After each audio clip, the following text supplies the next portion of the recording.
Hello, everyone, and welcome to Ful-on, your Fulham-centric football podcast. I'm your host, Ash Woolford. Joining me today, we have a full team. Back from illness is Mozza. How you doing, buddy? What was that? Don't even want to know where that's Property been. of Arsenal Football Club. I'm ecstatic. Thank you for your well wishes on the last pod as well. No problem, mate. We missed you, so we're happy to have you back. Drew, how you doing, mate? I'm doing well, my friend. I am doing well. And then AJ, how you doing, buddy? All good, all good. We're obviously here to talk about the Arsenal game yesterday, but before we do, just want to give a quick shout out to the Fulham women's team yesterday, who had a massive FA Cup third round win away against Brentford. So congratulations to them. It was a really hard fought win and a good win for them. They've been drawn against the London Lionesses in the fourth round of the FA Cup, which is a big game for them. They're a women's championship team, so that's a few steps ahead of them. So that's a good draw for Fulham, and it's at home. So hopefully they'll see some sense to play that game at the Cottage, and we can actually get a little bit of a crowd together for the women's team, because there's a really good draw for them. So well done to them. Let's talk about a really important draw that Fulham got yesterday at home against Arsenal. I think it's a game that none of us were really expecting loads and loads going into. Drew, I'm going to ask you about the team lineups, because something's going on with you at the moment about calling changes. What can I say, man? What were your thoughts? What was my thought? Obviously, Pereira's still in a bit of the doghouse. I thought he played ESR. I mean, I said all this on the preview show. I was chuffed with the lineup, especially, and I think a lot of Fulham fans echo this sentiment, especially with the Lukic Berge axis. Lukic back at CDM, Berge in the effectively what is the 8. I thought that was crucial to us. I could understand where the Traore pick came from, because they wanted to utilize his pace, bearing in mind we all anticipated we wouldn't get a lot of the ball. Iwobi picks himself. It was obvious that Jimenez was going to come back in, because he's so much more technically adept than Muniz, and that was shown by the first goal. And Tete had to come back in. He's probably been one of the most consistent defenders. With Anderson out, Diop picked himself, and so I mean, it was as I predicted. And to be fair, I think it was probably as strong as it could have been. Although, I mean, we'll talk about performances. I don't think any of us anticipated ESR disappearing the way he did. But yeah, I was as pleased as I could have been. I did predict that lineup, and I thought it was probably our strongest one, to tell you the truth. Yeah, I think we started the game quite well. I know that up until the 11th minute when we scored, we'd had none of the ball, and we were really struggling to sort of get out of Arsenal's half with it. And we did sort of score with our first attack. Arsenal, really weird watching this Arsenal team play, because as good as they were on the ball and as nice as they were passing the ball around, they just didn't really look like they were trying to get the ball in the box and score at all. In fact, there was quite a lot of time during that first half yesterday where they were actively just looked like they were trying to get corners. There was 3 or 4 times where Saka or Odegaard had the ball out on the wing, and you're thinking they're just going to try to get it in the box and obviously try to get one of the players, but they weren't. They were just looking to hit the ball off a defender to gain a corner. And obviously we know why, because they have this magic like set piece trait that they seem to have been working on, which I thought we dealt with really, really well yesterday, other than the one that they scored with, and we'll get onto that when we talk about it. It was a bit of a weird one, but our goal yesterday, AJ, talk us through that goal, because 22 passes, a lovely spell of play, and then a lovely finish by Jimenez. What were your views on the goal?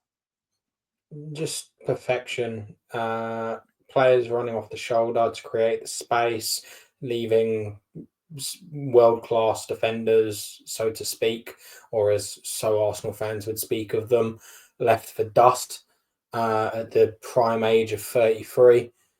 it was just superb. As you said, 20, 21, 22 passes, every single player touched the ball. It just showed that when we were given the opportunity to actually play football, we could play football. And it's arguably the one true creative open play chance throughout the entirety of the game from both sides. And it was a deserved goal. Yeah, I think he takes it really, really well, Jimenez. I think it's one of those things that we often moan about our ability to take chances. And in games like the one yesterday, when we knew we weren't going to have much of the ball and we didn't have much of the ball, we knew, and we said it in the previous show, that we're going to have to take our chances when they come.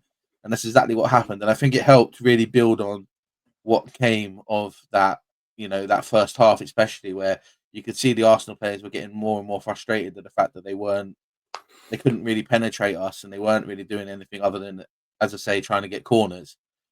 Mozza, looking at that first half, mate, I thought we were comfortable as good as Arsenal were and as much as they were attacking. What were your views on the rest of that first half? Yeah, I thought we were comfortable. It did seem like Arsenal were, statistically, they did have possession of the ball a lot more of the attacking side, but I thought we dealt with every attack that they made quite well. I did feel like another goal was coming in terms of us conceding. However, I know I wasn't on the preview show, but I did fancy us getting a 2-0 sort of clean sweep and keeping a clean sheet against them. But I felt like we were sort of playing like we were still 1-0 down. I don't know if that's a good thing or a bad thing. Upon reflection, probably a little bit too careful, sort of giving them too much respect.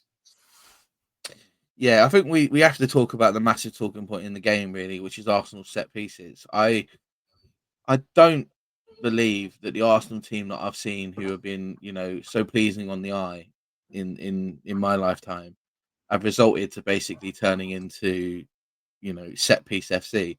And I know they seem to be really proud of the fact they've scored loads of set pieces at the moment.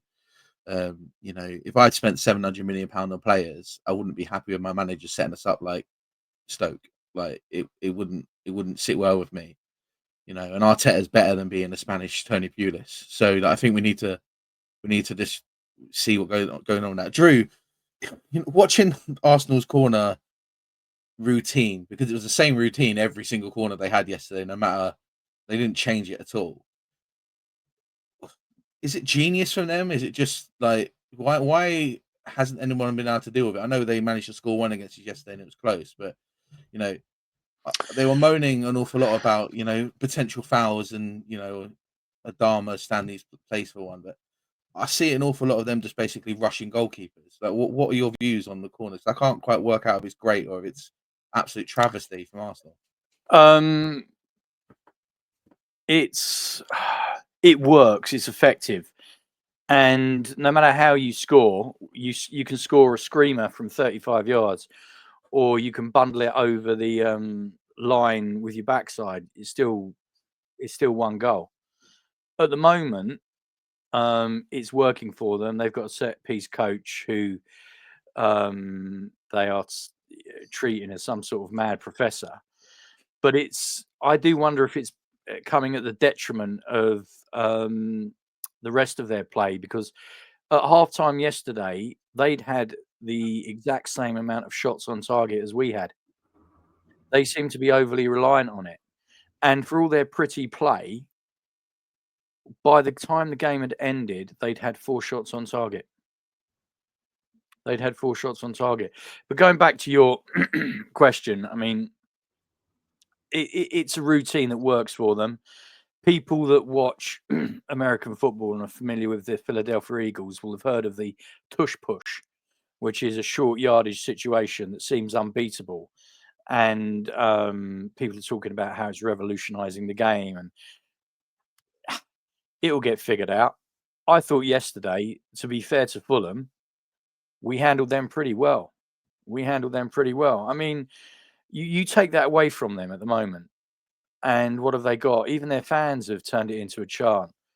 Another set piece, lay. I mean, it's okay, and it's worked for them. But yesterday, I think Moz has already touched upon this. Bless him. we were under the cosh in the sense that we couldn't get out of our own half. But really, how many times did they properly open us up? I don't think they did. I don't think they did.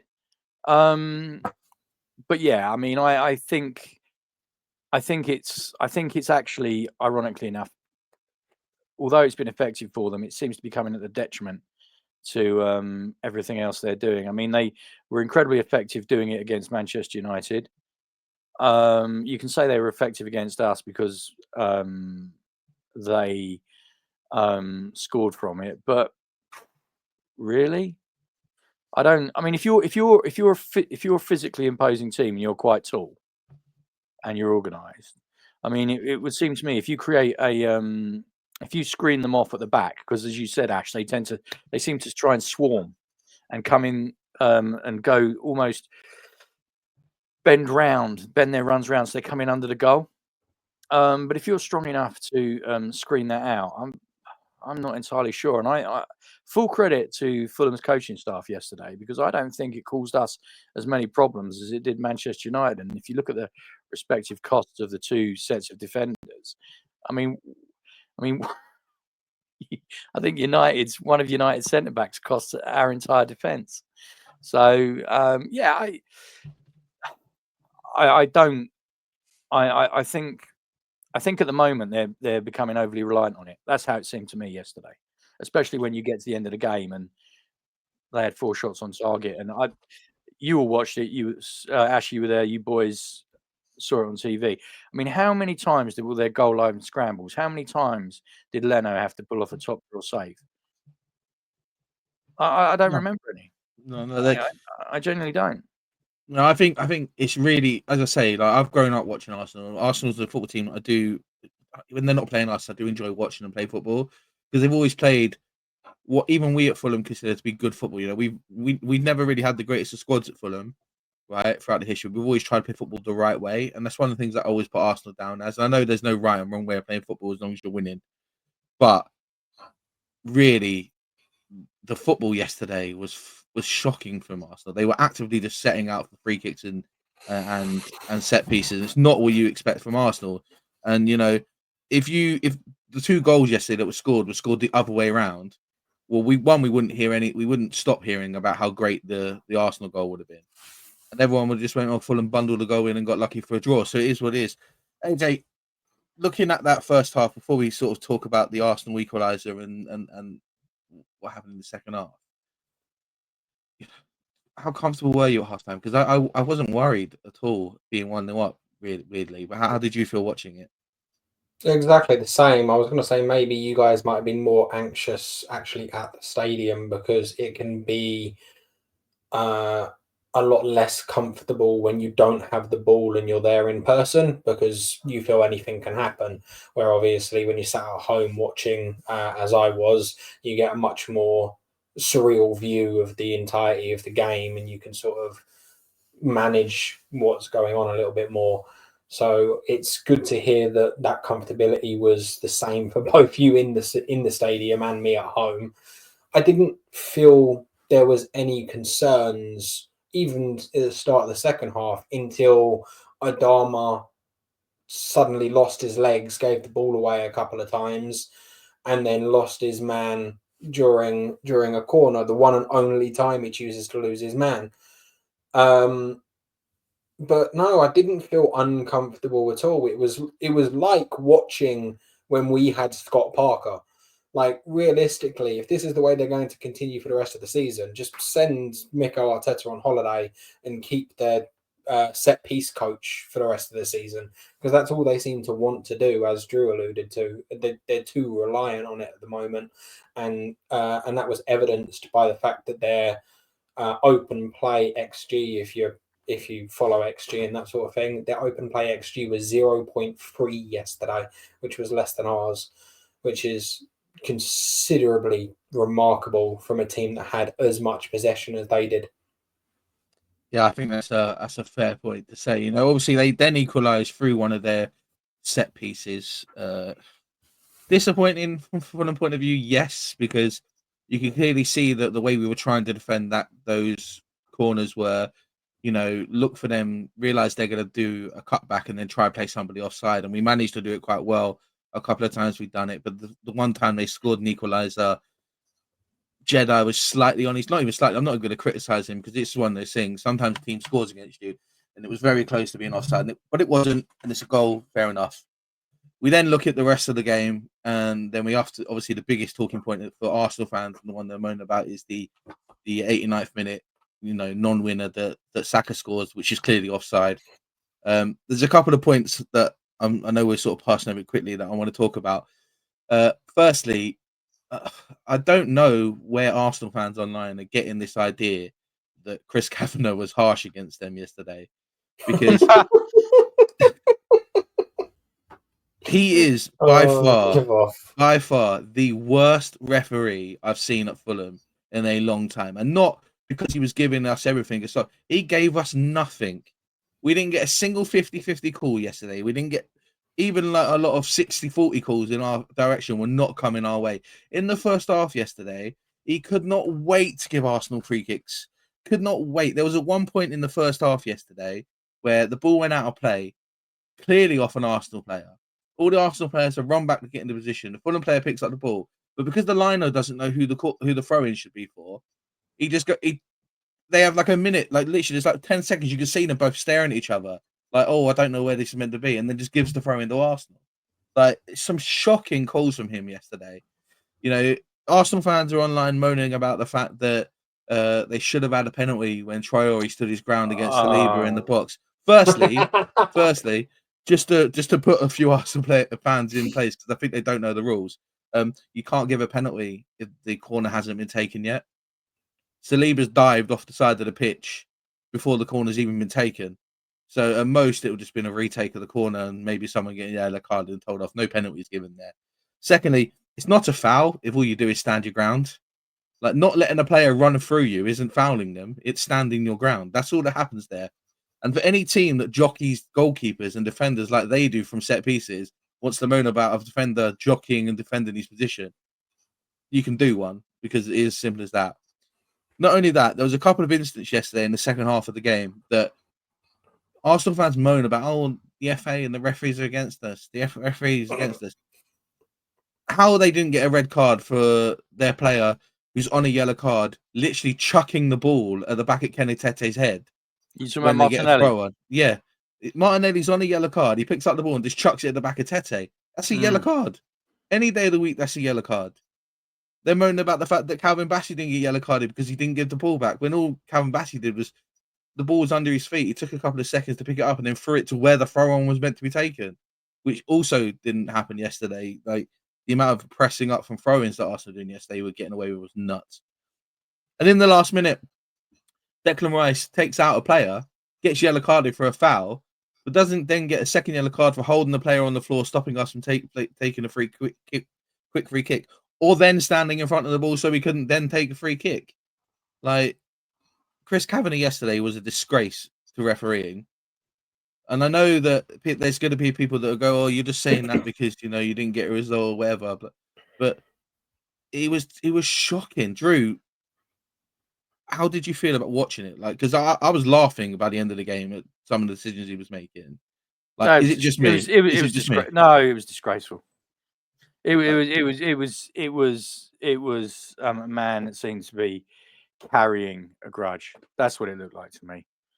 I mean, it was literally just laughable. It was just laughable.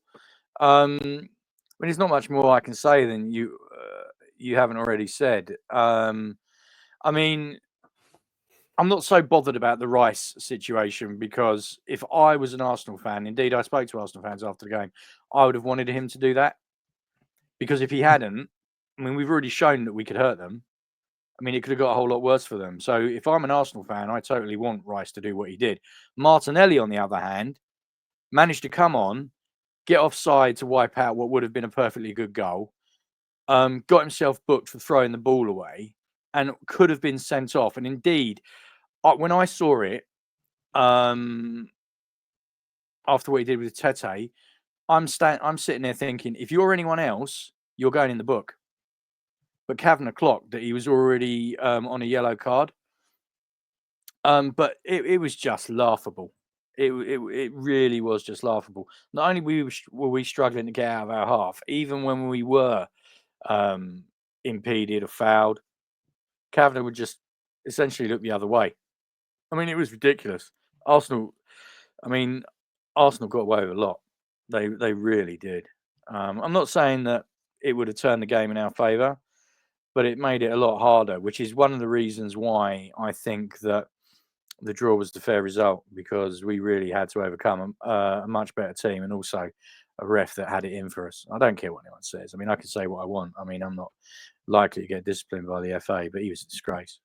He genuinely. It was shocking. Some of the calls he made were absolutely shocking.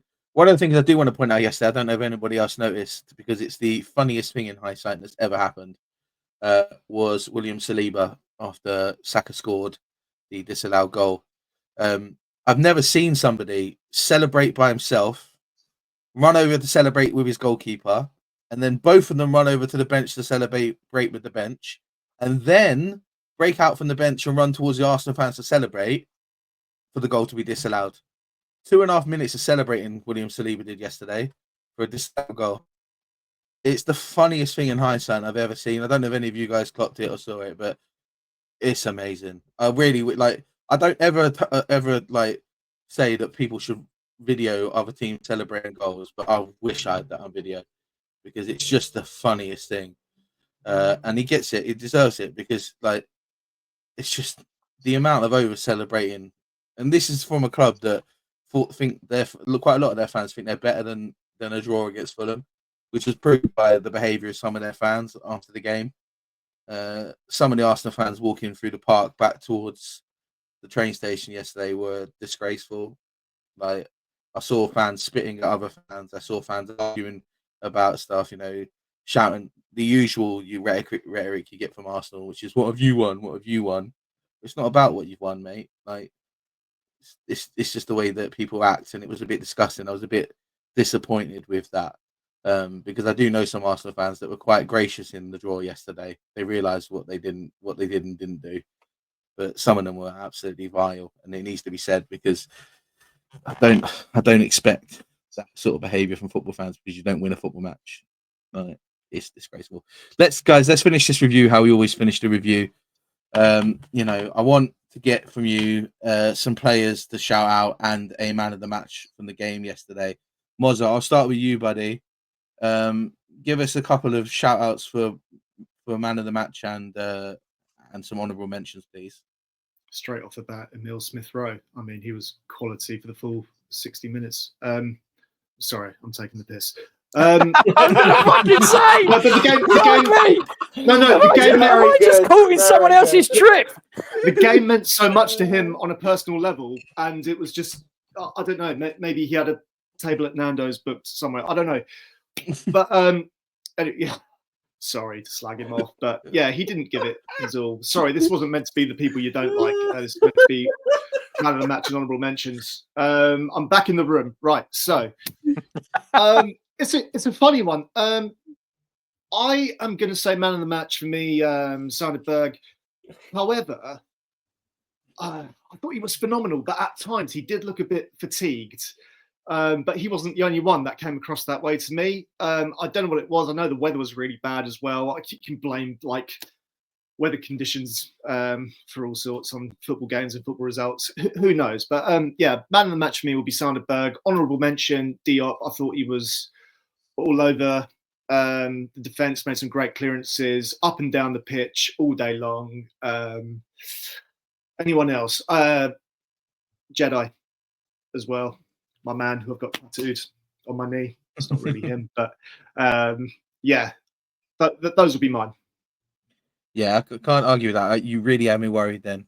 You really, really had me worried then. I'm not going to lie.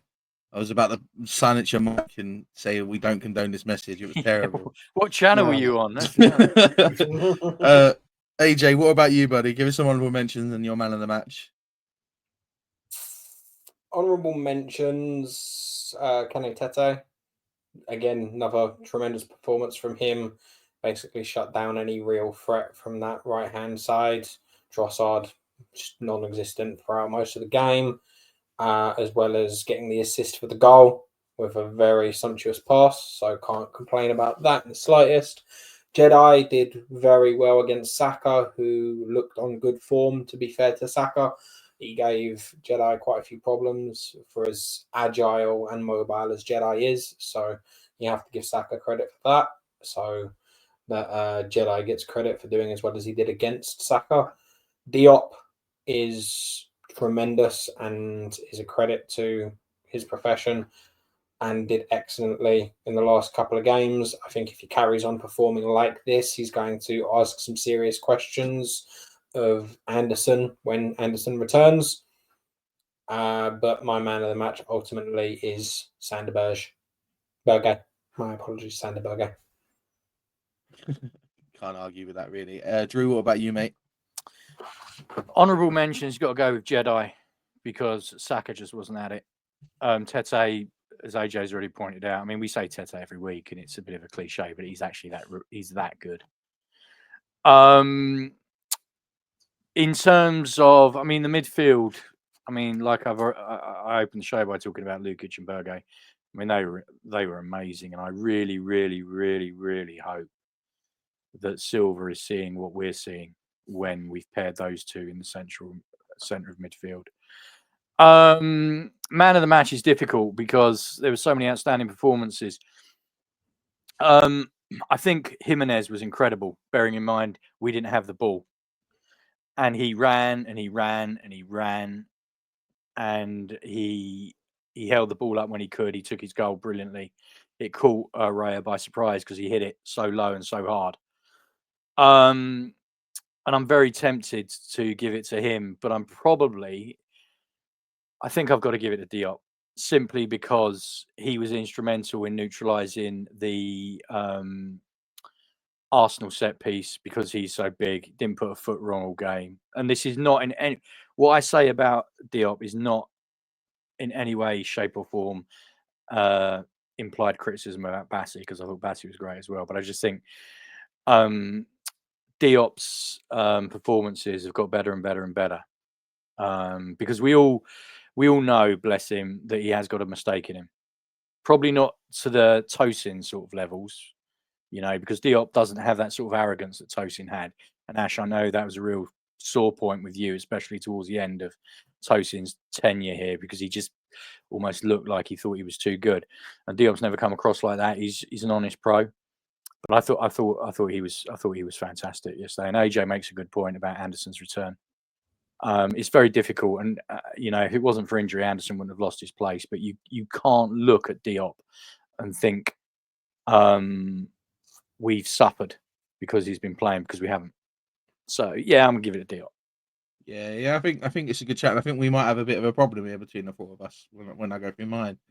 You know, when I looked through the team yesterday for honourable mentions, I thought Leno was outstanding. I thought he was really strong, cool, and calm, especially from corners. You know, and an awful lot of those corners under a lot of pressure from a lot of Arsenal players that were basically just running at him. Bassi was great, as he always is. We're going to really struggle without him on the weekend now. He's picked up that suspension. Robertson, I'm running out of ways of saying he's brilliant. He probably is the best left back in the league. You know, I know I'm always critical about his ability to cross the ball, but defending wise, nothing but love for him. Sander Berge was outstanding. His best game in the Fulham shirt by a long shot. That Lukic Berge sort of dynamic in midfield, I'm really loving watching because they give us some real stability in midfield, and it then lets the other sort of more expressive players around them be able to do their thing. Lukic again was outstanding. And I'm going through the whole team, really, aren't I? But I thought Iwobi was brilliant yesterday.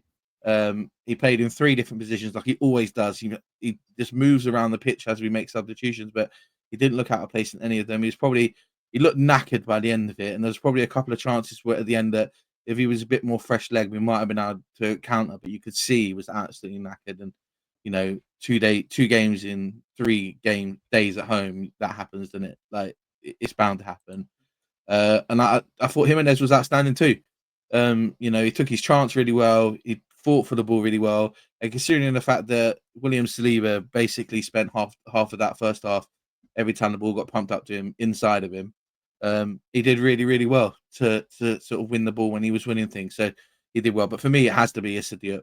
We've been saying for weeks that Issa's come in. He's in a bit of a weird situation where we know that Anderson is the preferred centre back in that position, and he's been dropped for Anderson after coming in. But every game he's played, every time he's been called upon, he's been really, really outstanding. For me, yesterday he was cool, he was calm, especially on the ball. Like there was a lot of high press on us yesterday, and he did so well. So for me, it's going to be Issa Diop for man of the match. So we are stuck for man of the match. So we'll probably have to leave it to everyone watching. So if you are watching this, please do comment on the episode. Let us know who you think should be man of the match. Ideally between Sanderberg or Issa Diop. So we can sort of name somebody for it, but it is super tight for me with that. So we'll just have to be happy and call it a draw for those two for man of the matches. But they were brilliant, and I think everyone who played yesterday was brilliant. We've got an interesting one coming up this weekend. Obviously, Liverpool away on the weekend. We'll do a review for that later on in the week. That'll probably be out on Friday. Can we sorry, Ash, to cut across Yep. you. I just want to raise one thing with you boys, and I haven't mentioned this before because I wanted to see what you thought. ESR, Mozart, the funny bastard, has already made the point about ESR was completely anonymous.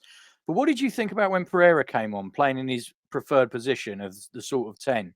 Because he did break through, and he seemed to be much more enthusiastic. I know it was only a short role, and I have been, and I will be, one of his biggest critics, but I thought in his little cameo, he probably showed us more than ESR had for the whole game. I just wonder what you lot thought about that.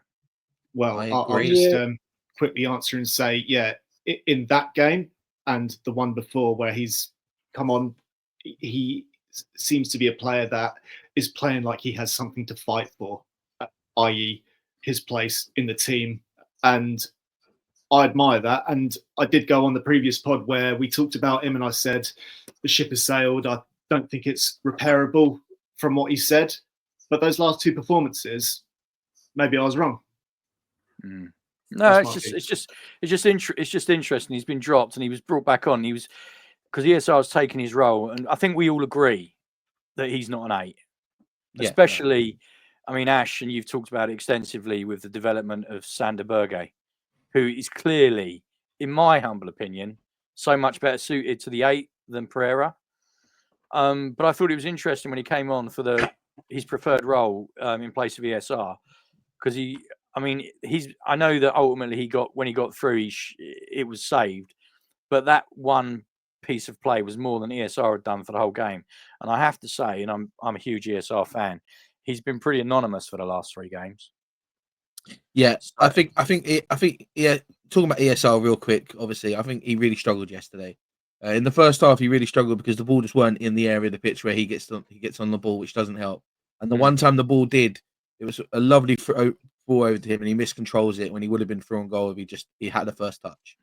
But talking about Pereira when he came on yesterday, I thought he was really good, and I think Moz's hit the nail on the head in the sense of he looked like he had something to prove. He looked like he had something to prove when he came on yesterday, and whether that's because he lost his place, whether that's his way of saying that, apologizing for the missteps he took in talking about moving to Marseille or whatever. I don't know, but if he's going to come on and if he's going to start games in that position and play like that, I'm happy. If he's going to come on and play in positions like that, I'm happy, and I've got no problems with it. My problem with him is that sometimes he looks a little bit too comfortable on the ball, and he didn't at all yesterday. And he was great. He was great, and it's probably his best performance in a Fulham shirt in a year, in coming off the bench. And it does say an awful lot. So that would be my position on him. That if he's going to come on and perform like he did yesterday, I've got no problems watching him play Fulham. It just seems to me that if we're gonna fit him into the team, he's got to be a 10.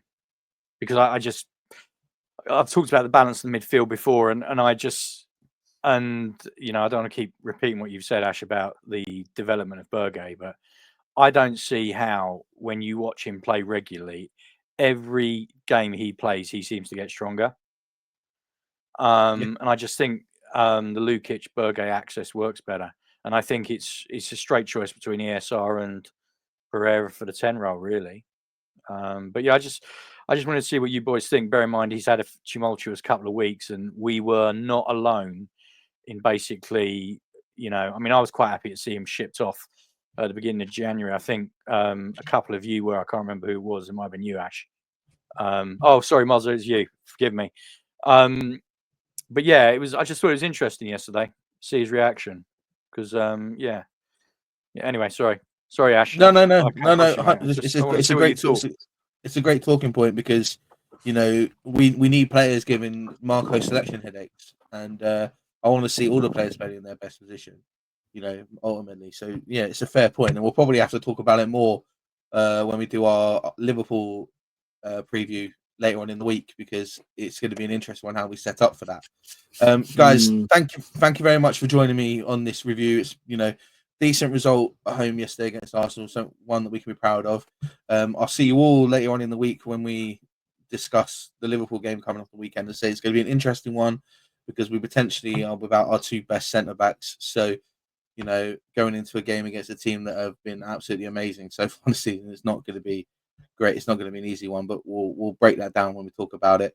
Thanks very much, everyone, for joining us. Please do like and subscribe to the channel. Share it with your Fulham mates. Thanks, everyone who has been pushing it the last couple of weeks. As I say, please comment to this episode. Let us know who you feel should have been man of the match in yesterday's game, because it is a close one.